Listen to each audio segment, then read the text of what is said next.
first, I want to thank everyone for coming tonight. The grounds of the National Historic Landmark, the National Iron and Steel Heritage Museum, particularly Greystone Mansion, the home of A.F. Houston.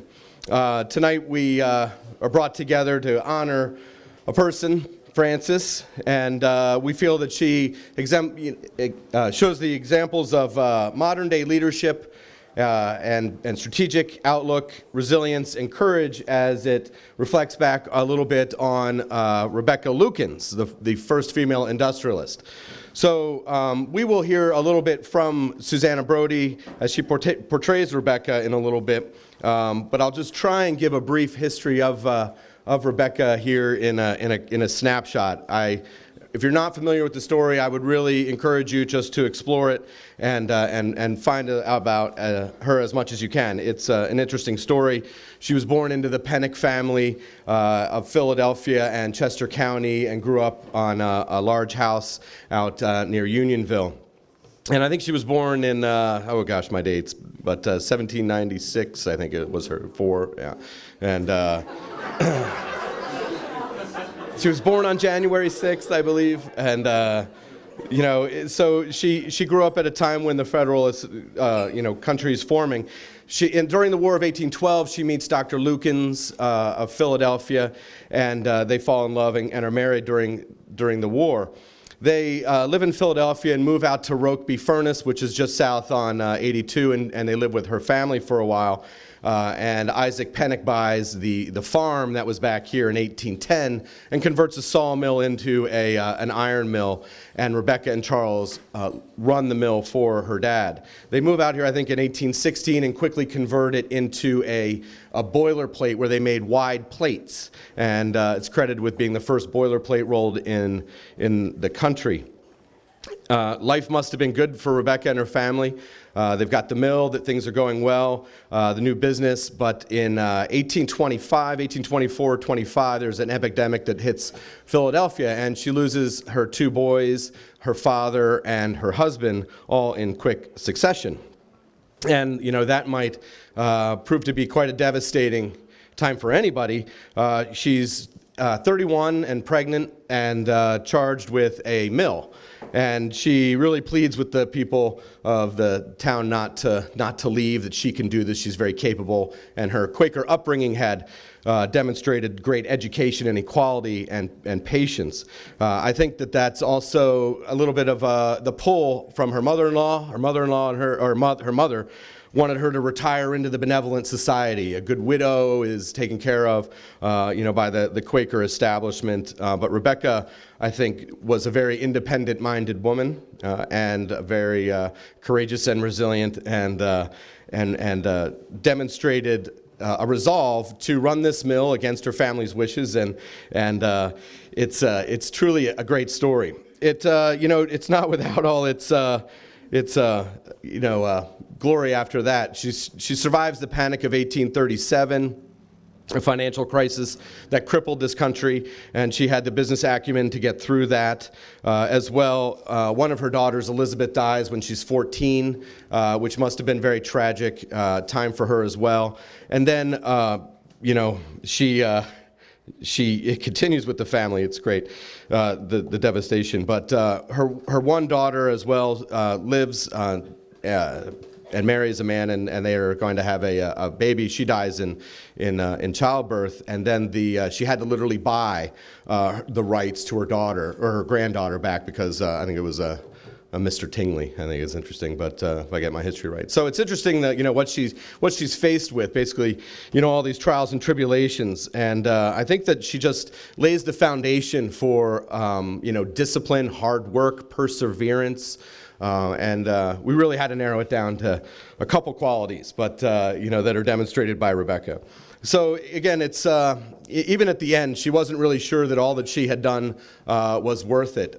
So it's an interesting story, but the foundation for that, of course, was a successful company and great family traditions. And we just really wanted to give you the context for who Rebecca was, and we'd like to do more. But we look around today's modern world, and we look at the people who really make a difference in our community, and that's where the Greystone Society really wanted to come up with a way to examine that. And a number of years ago, I think it was, probably 12, but I think this is the 11th, so, we had to get going. That we really wanted to look at those qualities and apply them to today. And so naturally we came up with, the Great American Committee. And the committee meets in January around Rebecca's birthday, and we make initial selections, get the word out, and we get feedback. And then we meet in March, which is Women's History Month, and we review and again honor Rebecca and announce the recipient.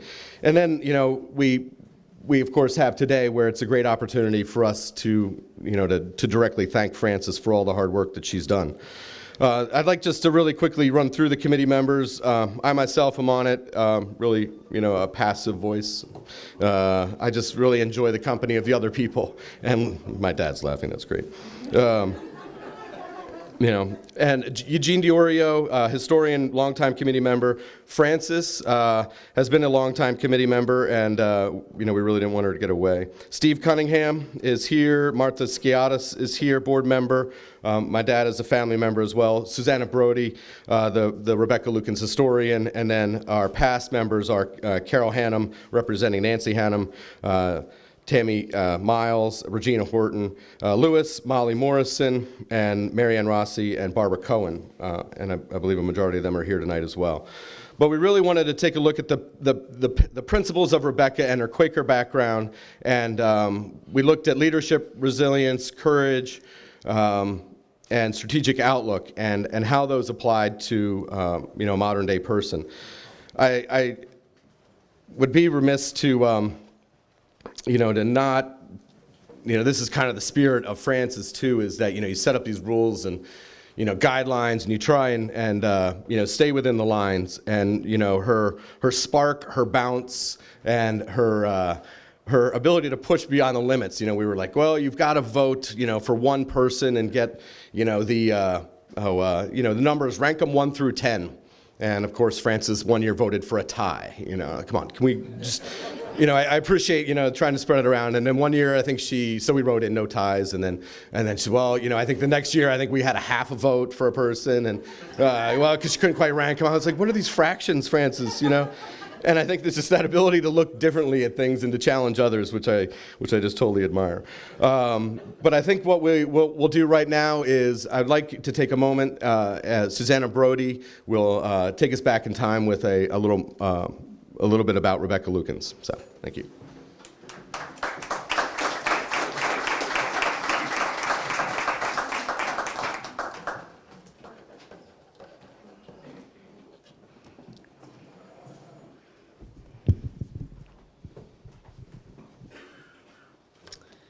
Well, it's certainly a beautiful evening here, is it not? It wasn't always this way. When my husband, Dr. Charles Lukens, and I first came here in 1816, everything was in dilapidated condition about the house, mill, and farm. Repairs were needed and quite expensive, and we bore the whole expense. Dr. Lukens was quite discouraged.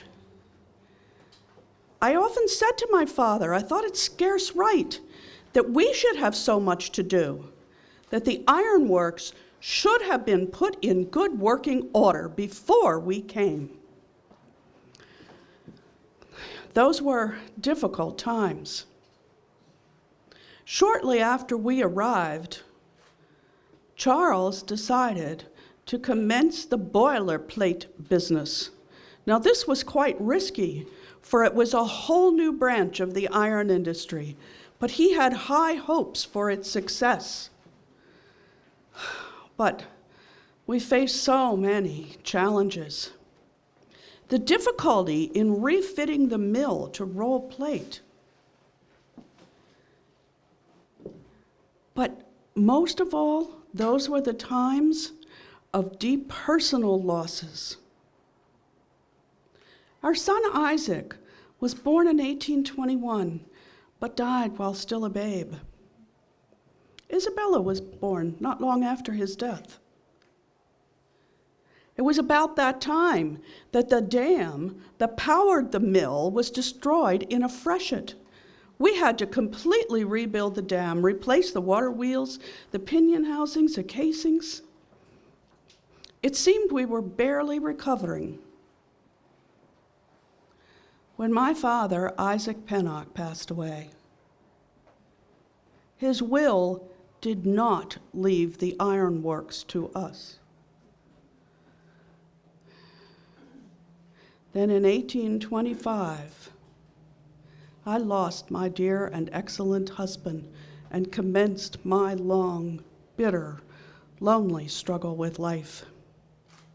This parting by death is a sorrowful thing for those that are left behind to mourn the loss of what gave them pleasure in life. I will not dwell on my feelings, but when I looked around me, there was difficulty and danger on every side.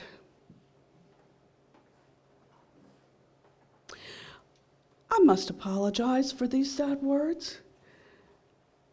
I could go on, but we're not here to share my concerns. We're here to honor another woman of great courage. So for that, I will turn you back to my great-great-great-grandson, Scott. Oh, there you are. Yep.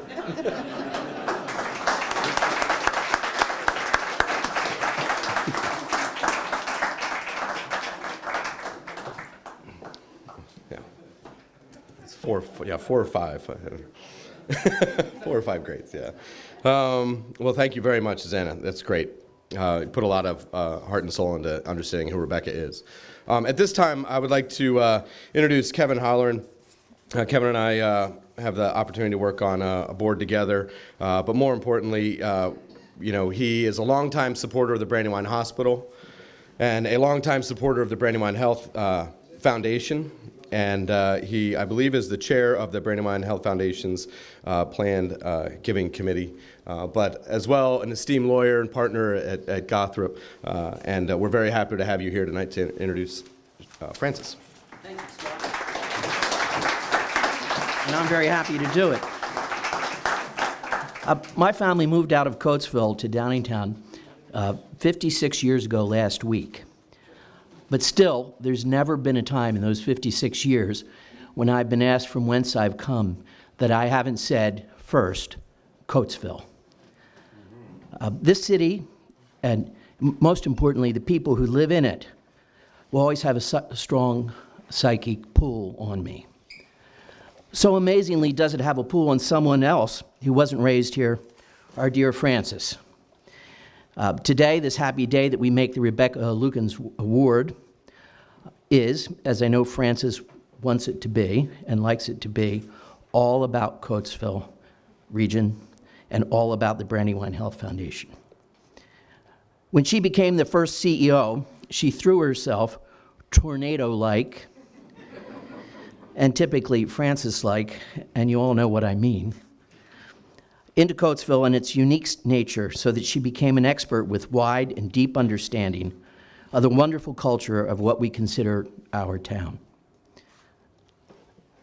In getting ready to prepare for this, I researched quite a bit. I learned a lot about you, Francis. One of the things I learned is that you like to sew.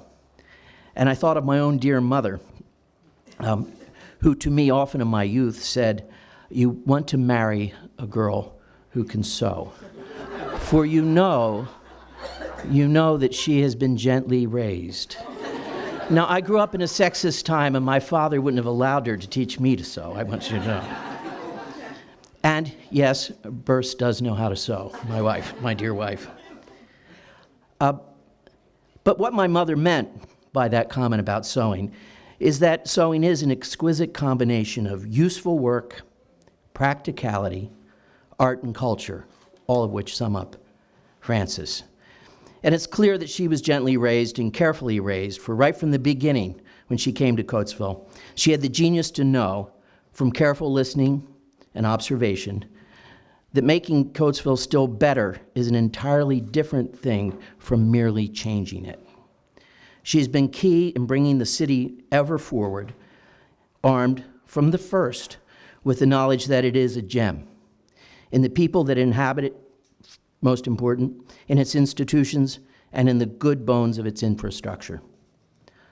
Rebecca Lukens was an extraordinary leader, almost unique in this country, possibly in the world. She is, to me, the most storied Coatesvillian, the most famous, the most important. The memory of Rebecca Lukens is deeply woven into the fabric of this wonderful community. So, too, Frances is inextricably part of the remarkable, complicated, and interesting tapestry that is Coatesville. She is a great Coatesvillian. She is up in the pantheon of great Coatesvillians with Rebecca Lukens herself. Frances?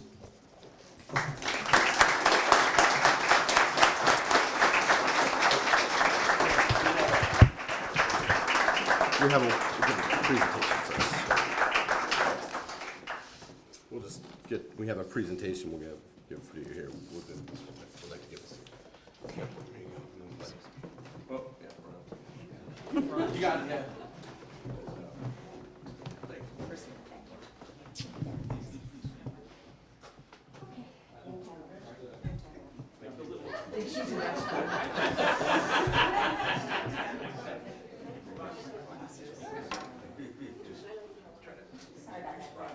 I'll bring you right here.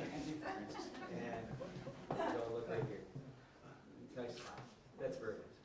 Scott, could you no. This? Yes, just so it's a little straight. That's it. And very nice. Thank you. There you go. Thank you so much. Thanks, Kevin. Fabulous. Okay. Thank you, Kevin, and thank you all for coming, including, I just want to mention, I have a couple of former board chairs are here, State Representative Harry Lewis and Jim Manning back there. And I think, am I forgetting another former board chair? I don't think I am, and I'm so grateful that they're both here, but I'm also so grateful that my current board chair, Bob Bruce, the retired president of Widener University, has schlepped all the way from media with his wife Judy and is wondering how I did this commute every single day. So, because I loved being here. I loved this work, I loved this community. And one thing I know is that if you really want to make a difference, you really have to hang in there for the long haul. And that's why I admire the women who've received this award before. Tammy Kanzler, who has built so much beautiful, affordable housing in this community. Regina Lewis, who has led so many nonprofits and now is leading the revitalization effort in partnership with several city council members who are here, Marie and Carmen and Linda, and I know I saw Carrie somewhere. It means so much to me that you're all here, because nothing can happen without the elected officials leading the way. You are so, so important. And of course, Marianne Rossi, who was on the board of Brandywine Hospital when it sold, and what was on the board of the foundation when it was created, and is critical to the founding of the foundation. And I want to make sure that Marianne and Bob have an opportunity to meet each other. And then, of course, Barbara Cohen. And Barbara is one of the critical reasons why Phoenixville has revitalized, because, and Lou Beccaria I know is here and he knows this, that Barbara was a believer in the Foundry Project before it was ever a reality for anybody else, and she deserves tremendous credit for that. So to be in the company of these women and the other Rebecca Lukens Award winners who are unfortunately not with us today means a tremendous amount to me.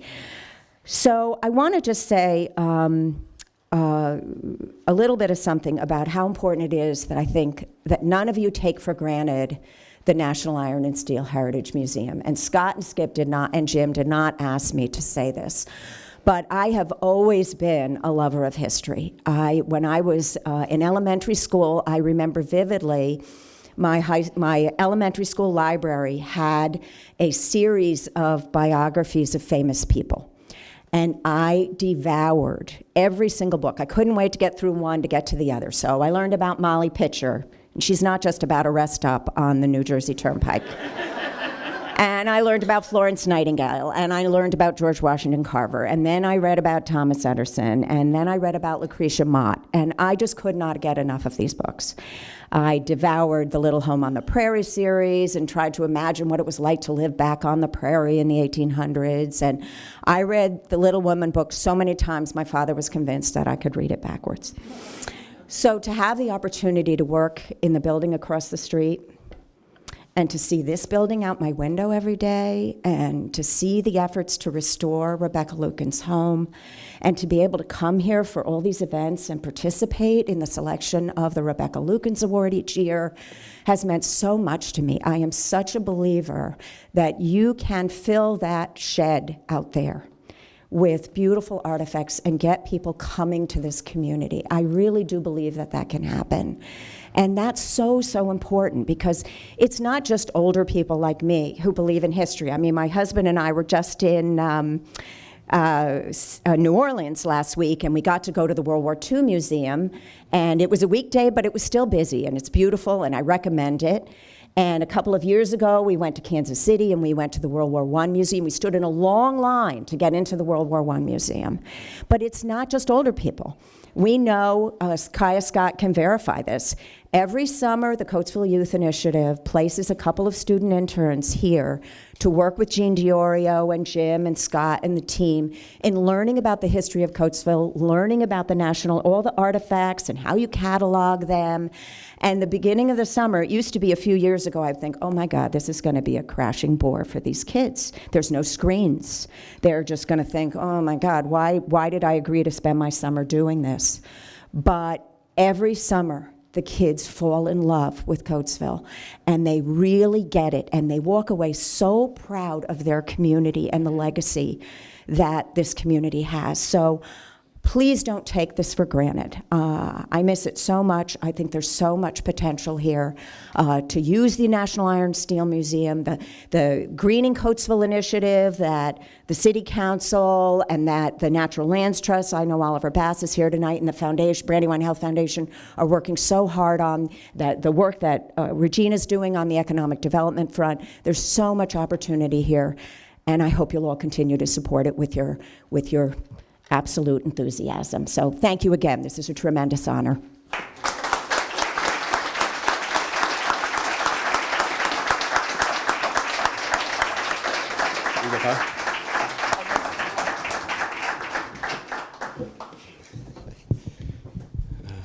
Yeah, classic Frances. Yep. You know, putting the spotlight on everybody else, huh?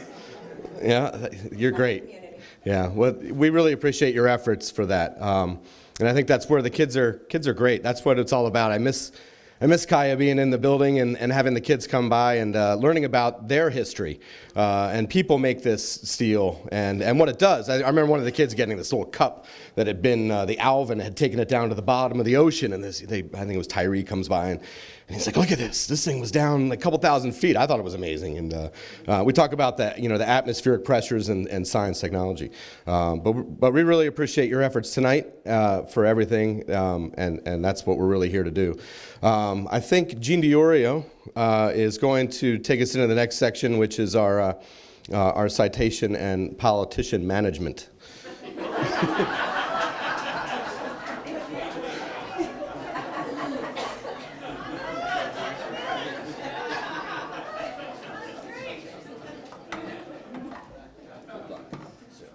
Scott has given me many titles during our years of working together, but that's a new one. He leaves it up to me to arrange these. And yes, we do have a number of prominent politicians here this evening to add their praises to our awardee. But first, I would like to award my own good wishes. We congratulate you. And also, we have a number of our previous awardees here this evening, and I would like to salute them as well. Well, for openings, we have from the city of Coatesville. We have the president of City Council, who is here to make a presentation to you. Arvilla Hunt.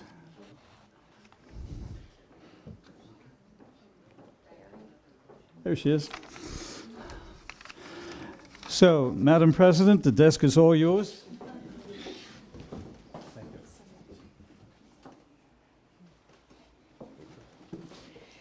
Good evening, everyone.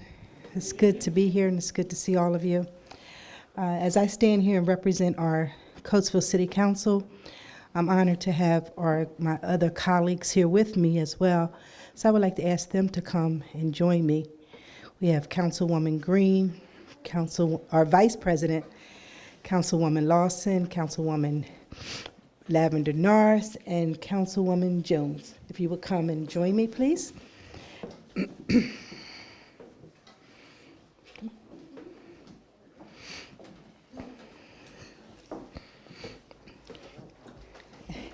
Francis, we are grateful to you for all that you have done in our city, the many things that you have implemented, and your tirelessness in the things that you have done. And we wish you nothing but the best as you move forward. And the areas that you are now gracing are blessed to have you. And we are blessed that you have come through the city of Coatesville.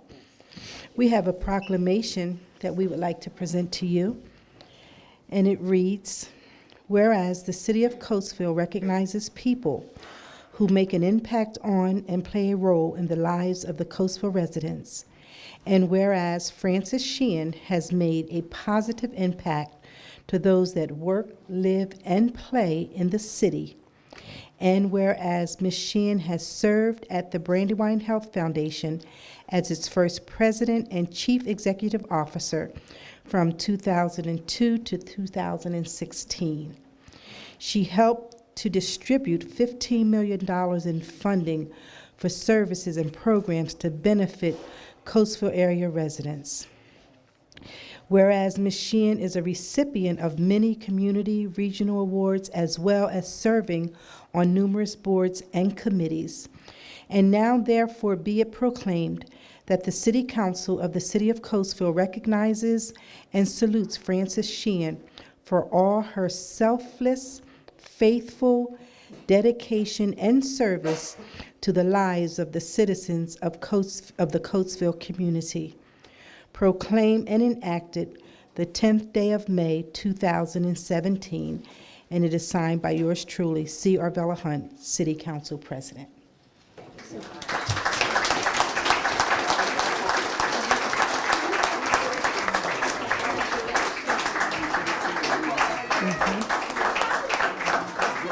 Go around, shake her hand. Yes, go ahead. Thank you. Thank you so much.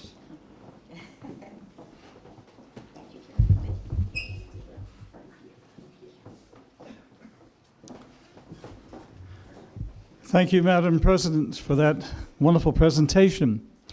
We, the Greystone Society, and I'm going to give it a plug, we like to feel we are part of Coatesville, and we are. We're meeting tonight in a building that was at one time Coatesville City Hall. Initially, it was the home of Abram Francis Houston, a leading member of the family and official of the company. And then we, the Greystone Society, took our society name from this building and have been working to preserve it. So very definitely, we are anxious to work with the city of Coatesville in what we feel is mutually important. Now we have some messages from our county commissioners.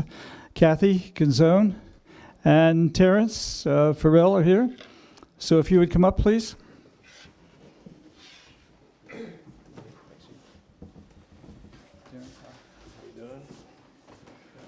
Well, thank you, Gene. It's good to be here on behalf of the Board of Commissioners, which includes myself and Vice Chair Kathy Gonzone and our Chairman, Michelle Kickline, who could not be here tonight but sends her best wishes to you.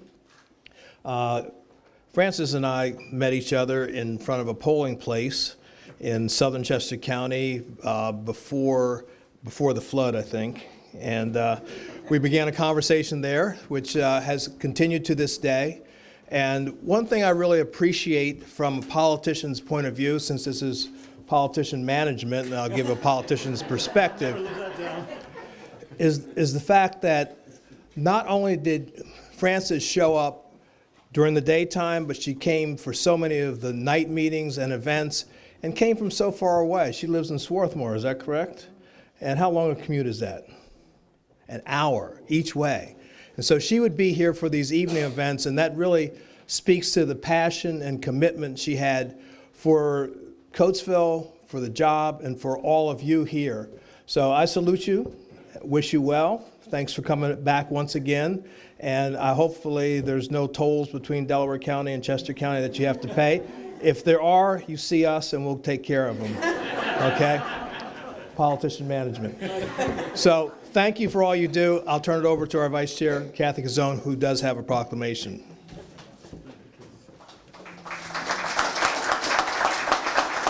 Thank you, Terrence. So actually, Scott sort of took the words right out of my mouth, because when Frances was giving her remarks, I realized it was typical Frances. She talked about everybody else and everybody else's importance to the project, whatever the project might be, everybody else's contribution to the project, and everybody else who the project will support. And that makes you truly, truly, truly special. I have been privileged to know Frances for these many years. I think some of the words that were used tonight were tornado, whirlwind, all true. And Frances is not afraid to tell you what she thinks, which is a good thing, because sometimes for us politicians, we need to hear the truth. And we are grateful for that as well. I am personally grateful that you and I have become friends. I miss you. I think Delaware County know what it was getting in terms of the value of Frances. I'm not sure they know what they're in for. So if you ever feel lonely, please come back. Anyway, on behalf of the Board of Commissioners, we have a citation, which I won't read, to recognize you for this Rebecca Lukens Award, but we are truly, truly grateful for the commitment that you have made to the greater Coatesville area, and thus to all of Chester County. Thank you.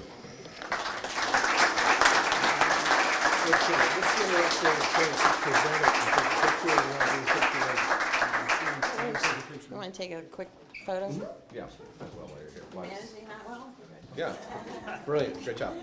That's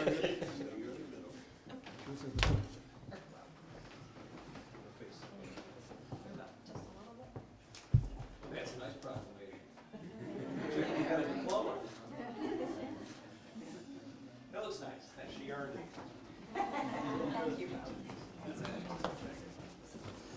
These are someone's glasses, are they yours? Those are mine. Okay, Moving you in. got that? All right. Well, now we've had city, county, and now we're going to move to the state level. And Representative Harry Lewis is here, I believe. There he is.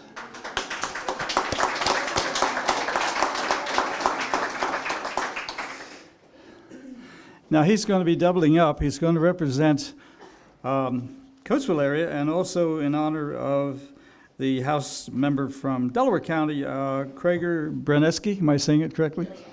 Branecki. So, good. And you brought it with you. Good. Okay. All yours. I'm thin enough to move through there now. Thank you, Gene. And good evening, everyone. I tell you, for me personally, this is really a pleasure. After working with this lady for forever, and it seems like it was yesterday when we were first introduced, and she met me to join the Brandywine Foundation board. And in this realm of philanthropy, and it was brand new to me. But this lady, I tell you, she groomed me. She really, really groomed me. And I learned so much from her. And I owe that to her.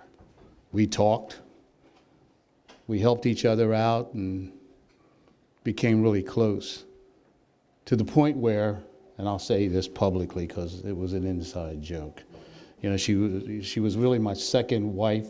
Sorry, where's her husband? You know. And that was, I know, I saw him over there. but that was branded on me by my wife. I said, what do you mean? Well, you're with her more than you are with me. But I tell you, it worked out for the good. And Frances, I owe you. I really, really do. Because we did bond. We created a lot of things together for Coatesville. We brainstormed. We didn't have any knockdown, drag-out fights, but she listened to me as I listened to her. And I think it was beneficial to the entire city. It's evident what she's done for this city. And being behind the scenes and working and seeing results, because I do believe in getting results. We all talk a good game, but when it comes to fruition and it benefits everyone, you can't do any better than that. I have a chance to travel a little bit. I get on all these big-time committees, and everywhere I go, especially on this gaming oversight committee, we're talking up in the Poconos. Guess whose name comes up? Frances Sheehan. Oh, I know that. I'm telling you. And we talked, and Representative Brandywine from Delaware County, and she said, Harry, when you do something, you know, she's in Delaware County now, and we have to share. So I said, of course, you know, we all, I can't own her myself and take credit for things. And you're very fortunate to have this person in Delaware County now. And we were very sad that she left us, but things happen, and they happen for the better, and sometimes being flexible to change is a good thing.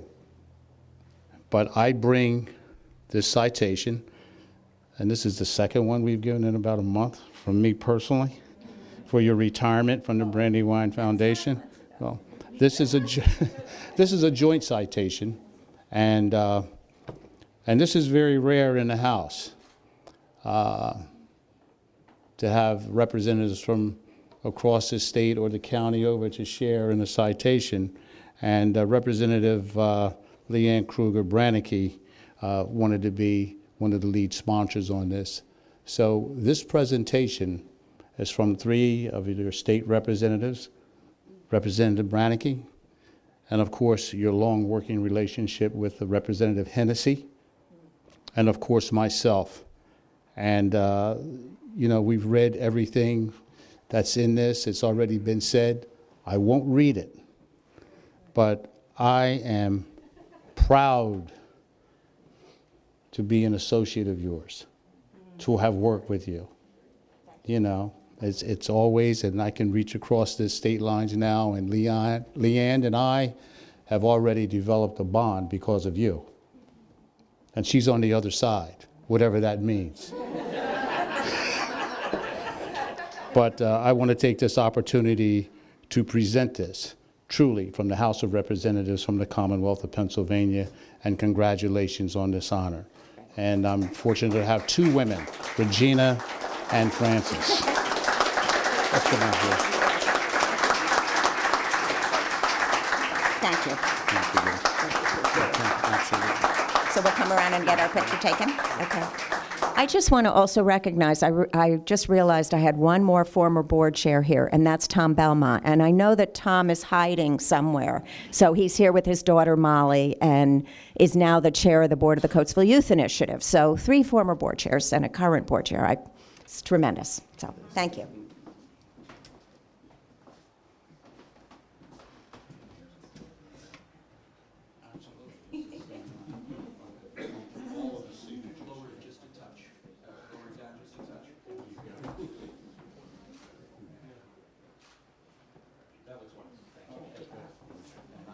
I sit down in front.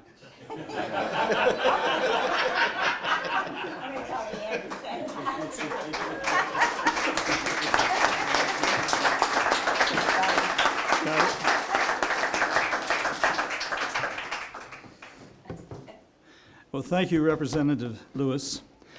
And now moving on to the Senate of Pennsylvania. And again, this is a joint between Andy Dinneman and Thomas McGarrigle. But don't feel bad, Delaware County, after all, you remember your history. It was part of Chester County at one time.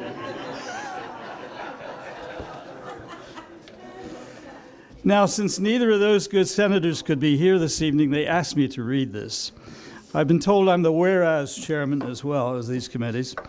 But whereas the Senate of Pennsylvania takes great pleasure in recognizing those citizens who, through dedication and excellence, contribute in a meaningful way to all the communities of the Commonwealth. Whereas Francis Sheehan is being honored upon receiving the 11th Annual Iron and Steel Heritage Museum's Rebecca Lukens Award. We are tonight, he said, honoring you in a garden party. We were planning to have a garden party, but the weather killed that. But they put that in here. Whereas a native of England, Mrs. Sheehan became a citizen of the United States as a teenager and is presently a resident of Swarthmore. She was employed as Chief Executive Officer of Planned Parenthood of Chester County from 1990 until 2002, and she served as President and Chief Executive Officer of the Brandywine Health Foundation for 15 years. As such, Mrs. Sheehan has been instrumental in distributing $15 million in funding for services and programs to benefit Coatesville's residents. She became president of the Kroger Keystone Community Foundation in January 2017. Dedicated to investing in her community, Mrs. Sheehan has been a member of numerous boards and committees, and she has lent her resources to enrich the goals of the National Iron and Steel Heritage Museum. And I can speak for our board and say we are grateful for that. To her great credit, she has received a number of awards for her dedicated efforts on behalf of Coatesville and the community, and any definition of a full and productive life has to include service to others.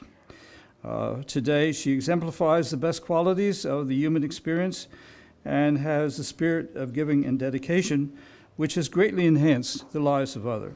Therefore, the Senate of the Commonwealth of Pennsylvania congratulates Francis Sheehan upon this richly deserved recognition. Affirmatively states that she is a shining example of community good and with many contributions. Therefore, a copy of this document, sponsored by Senator Thomas McGarrigle and Senator Andrew Dinniman, be submitted to to Francis Sheehan of Swarthmore, Pennsylvania. So, Francis, another one for your collection. Got it? Right.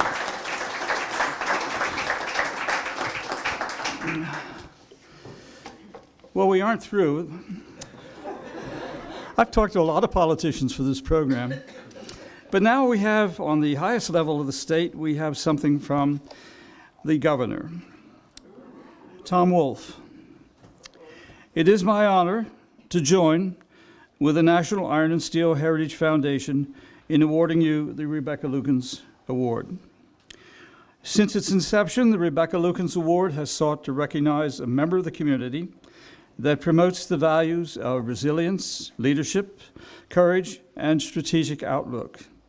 You have exemplified the spirit of this award through your dedicated endeavors with Planned Parenthood, the Chester County Women's Commission, the Coatesville Weed and Seed Program, and many other community organizations. Not only have you contributed through philanthropy, but you have continued to inspire others with your ability to lead. And serving as President and Chief Executive Officer of the Brandywine Health Foundation, and later as President of the Crozier Keystone Community Foundation. Your caliber of character, passion, inner strength, as well as a desire for helping others is impressive. The Commonwealth is privileged to have you as a representative of our values, and I commend your commitment to education and charity. As governor and on behalf of all the citizens of the Commonwealth of Pennsylvania, I am delighted to honor your outstanding accomplishments, Please accept my best wishes for continued success, Tom Wolf, Governor.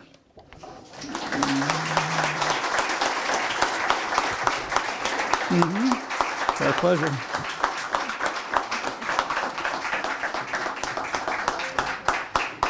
Now, lastly, moving up to the federal government, we have something from the Honorable Robert Brady, member of the House of Representatives. And this is what he presented at the Congress. Addressing Mr. Speaker, I rise today to congratulate Francis Sheehan on being presented with the 11th Rebecca Lukens Award. Established by the Greystone Society's National Iron and Steel Heritage Museum, this honor is awarded annually to individuals who exhibit the qualities of Rebecca Lukens, a 19th century businesswoman dubbed by Fortune magazine as America's first female CEO of an industrial company. Known widely as a community builder, Frances Sheehan currently serves as the president of Crozier Keystone Community Foundation. She served as president and CEO of the Brandywine Health Foundation in Coatesville for the past 15 years, where she helped distribute $15 million in funding for services and programs to benefit the area's residents. Additionally, she was the chief executive officer of Planned Parenthood of Chester County from 1990 to 2002. Frances truly realizes the value of investing in her community and attributes much of her drive to her upbringing. She credits her mother for instilling values of faith, service, hard work, and community engagement in her from an early age. Frances has not only had an incredible career enacting change in the nonprofit sector, but she's also been a role model for women hoping to succeed in leadership positions. Frances' passion and dedication to her work is evident through her position on numerous boards and committees, as well as community and regional awards she has already received. In recognition of Frances, I ask that you and my other colleagues rise to congratulate her on the distinguished Rebecca Lukens Award. The Honorable Robert Brady, United States House of Representatives.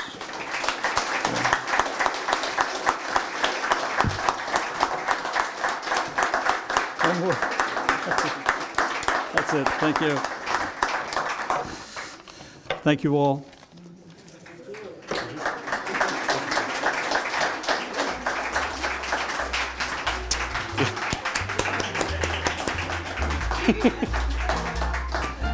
All right, thank you all for coming, and again, thank you, Frances, for being the consummate leader. Thank you.